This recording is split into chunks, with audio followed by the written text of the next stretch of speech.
Howdy folks, hope you're all having a good one. Welcome back to World of Warships with Rear Admiral Jingles. Do not adjust your monitors, this is not some kind of special new brawl game mode, this is just a regular random battle on a Saturday on the North American server. Yes, it's a 6v6. Yes, the player count is a little on the low side over there. I mean, honestly. Below tier 6, the matchmaker will populate the teams with bots in order to make the numbers up, but it doesn't seem to do that at tier 6 or higher. So on a Saturday on the North American server, and judging by what's going on in battle chat, they're all just as surprised as everybody else. Yes, a 6v6 on a Saturday. And what a 6v6. It's not that bad for... I'm not pronouncing that. I swear you guys just do this on purpose now.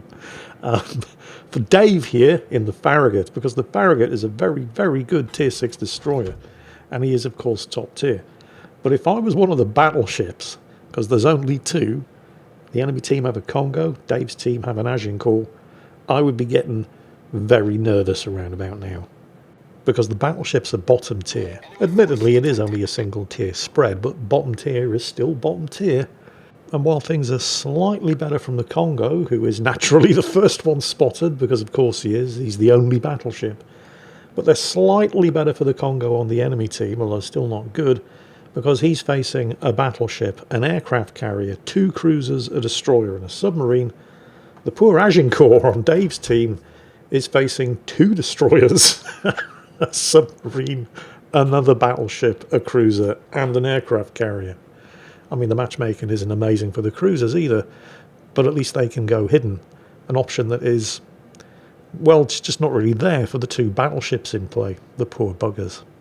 Anyway, Dave's team have decided they're all going to bum rush Cap Circle Charlie here. Dave's the first one there, and for the moment at least, it's uncontested. However, remember, the enemy team have 2 destroyers.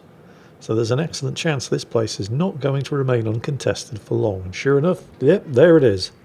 Enemy Farragut. He's instantly popped his smoke, and Dave's already crippled his engine. Enemy Farragut's run aground, but he's got the jetty shielding him from any torpedoes that Dave's going to launch. Dave, of course, is coming out from behind the island.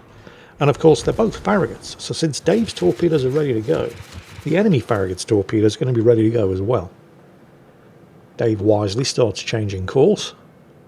He's gotten his torpedoes away. It's likely that the enemy Farragut is going to try to reverse off the rocks, which means that maybe these torpedoes are going to catch him. They are both definitely within range, which is unusual when you're in a Farragut because the torpedoes are, well, they're pretty bad. They only have a 5.49 kilometre range, but they're definitely within range of each other there. No torpedoes from the enemy Farragut, though. And no, he's shooting. But it's just one gun, and he's now left the cap circle. It's no longer contested. I have no idea what that enemy Farragut is doing firing that one gun. I mean, he's bugging out, which is smart because he's obviously heavily outnumbered over here. But while I can't explain why he's firing a single gun out of the smoke screen at nothing, based on what the friendly Omaha is currently doing, he's just dumped torpedoes. We're going to see them in a second. Now is also a fairly good time to point out that while it is nice to have radar and hydroacoustic search, neither of which the Farragut gets, you don't need them in order to be able to figure out what's going on. Just pay attention. There go the torpedoes. Actually, I think those are from the Krasny Krim. Yeah, probably the Krasny Krim, because he also activated his hydro. And while activating the hydro wasn't a mistake, oh, now the Omaha's doing it as well. He's just activated his hydro. So both of the cruisers have just dumped torpedoes and activated their hydro. And, well, you know, not a mistake, but largely a waste of time. And we know that for a couple of reasons. First, we know that the enemy Farragut wasn't inside that smokescreen. Because in order to be inside that smokescreen, he would have been in the cap circle. And he wasn't in the cap circle because Dave just flipped the cap. We know it was uncontested. So the 2 cruisers, the Krasny Krim and the Omaha, I mean, you know, thanks for turning up. Thanks for trying to help.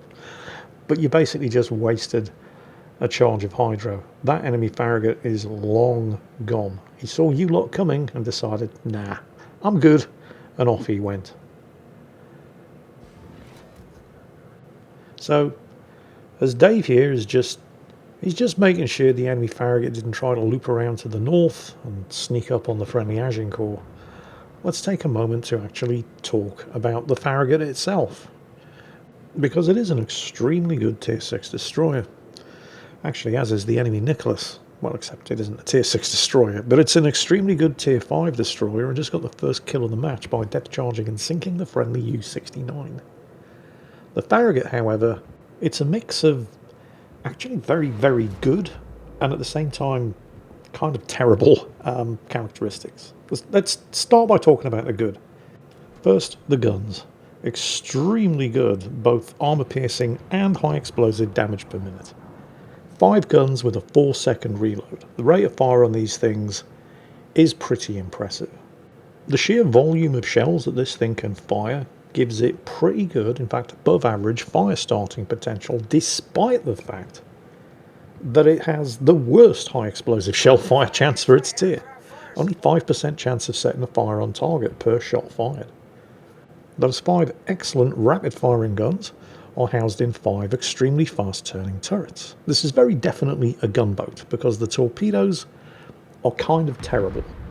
Also, the stealth really sucks. I mean, Dave will get spotted from 6.6 kilometers away. And the hit points are pretty bad too. That's 13,600. Remember, this is the Tier 6 destroyer. The enemy team have a Nicholas. It just sank the friendly U-69. And that's the Tier 5 destroyer, the one that you research before getting to the Farragut. And the Nicholas has more hit points. Farragut's definitely an upgrade over the Nicholas, though. I mean, the Nicholas is pretty good. But despite having more hit points, it does not want to get into a gunfight with the Farragut, because the Farragut's got one more gun and a significantly faster reload. Meanwhile, the poor friendly Agincourt is just begging for anti-aircraft fire support. Look at him. That poor bugger has just been getting pounded over and over and over by the enemy carrier. And it's the Krasny Krim that actually comes to the assistance of the Agincourt, not the Omaha over there. Dave providing a smokescreen, not for him, that's for the Krasny Krim. Ironically, I mean, the Omaha, with the stock hull, its AA is just awful. But with the upgraded hull, it's actually pretty decent. Not something you can say about the Krasny Krim, but it's the Krasny Krim who's providing AA fire support for the Agincourt and not the more capable Omaha who's buggering off down there to the southwest and wants nothing whatsoever to do with it. Dave's AA in the Farragut, well, actually it doesn't matter because he's gotten spotted. Like I said, 6.6 kilometer stealth, it's pretty bad. And there's the Nicholas.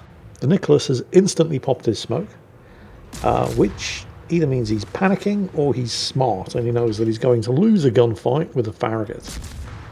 Fortunately, the Nicholas was the one spotting Dave, so even though the Königsberg over there took the opportunity to shoot at him because the Königsberg is outside of Dave's gun range, even though Dave was shooting, once the Nicholas lost line of sight, so did the Königsberg. And again, even though we don't have radar or hydro, we can make some educated guesses as to what that Nicholas is doing, because right now, he's not in the cap circle.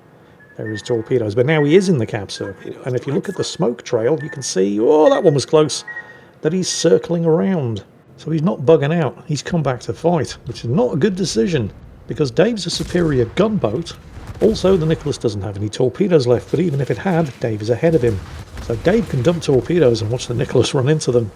But from that angle and position, even if the Nicholas had any torpedoes ready to go, he was never going to be able to launch them and hit Dave with them.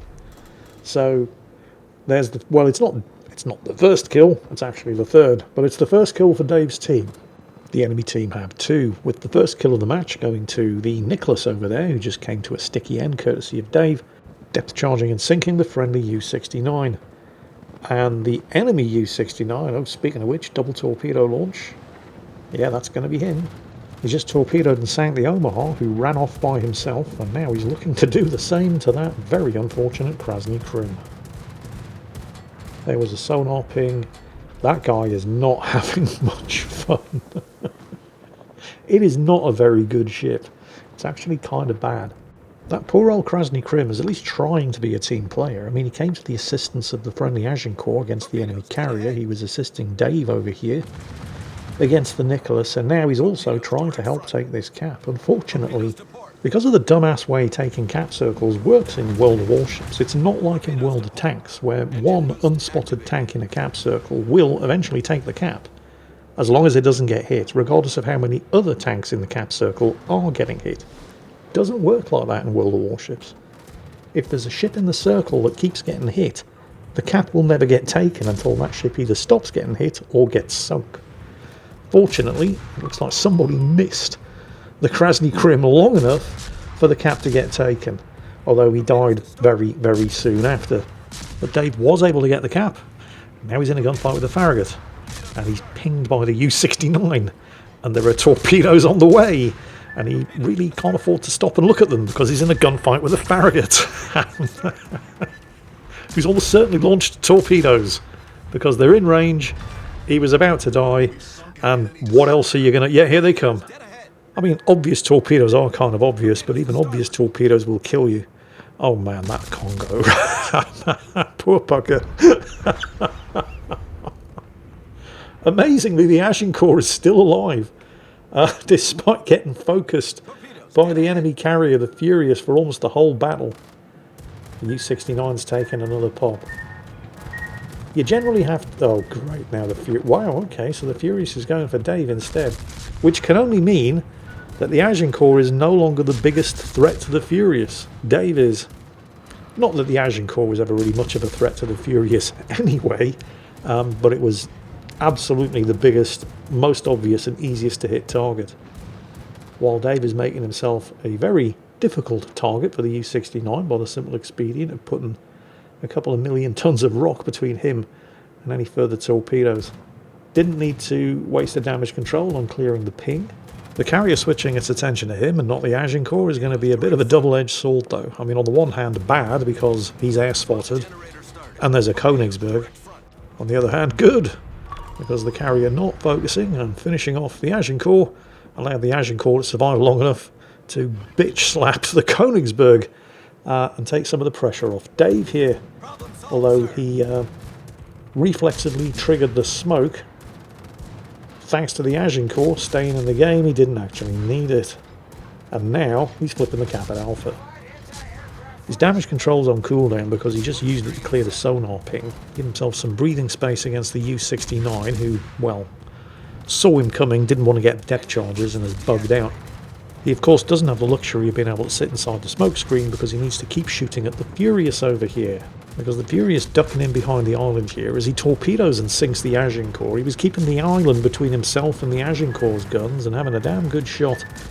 But keeping the island between himself and Dave's guns, ooh, that's not that close. In fact, he's managed to get the island between himself and Dave's guns. So Dave is now in an extremely unfortunate position for a destroyer captain. First, he has to stay inside this cap circle for at least the next 5 seconds and not chase down the Furious, which means he needs to slow down while under air attack with an enemy submarine nearby in order to take this cap, which he has done.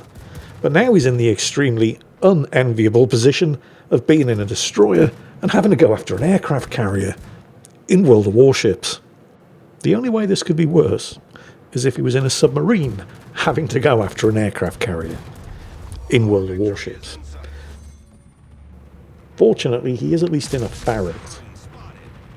And honestly, the high explosive and armor-piercing damage per minute on this thing is pretty impressive, providing you can get all 5 of the guns firing. Fortunately, since the Furious, in fact most carriers in this game are based on cruiser hulls, they don't get cruiser guns, so he doesn't have to worry about getting ripped apart by mass barrages of 6-inch shells. He just has to make sure he doesn't get dive bombed or torpedoed, no small feat. And by some miracle, he actually manages to set a fire which ticks for the couple of seconds each minute that a carrier in this game is actually vulnerable to fire, and he takes down the Furious by burning it to death. He is not out of the woods yet though, because the Furious still has torpedo bombers. Oh, that one was close.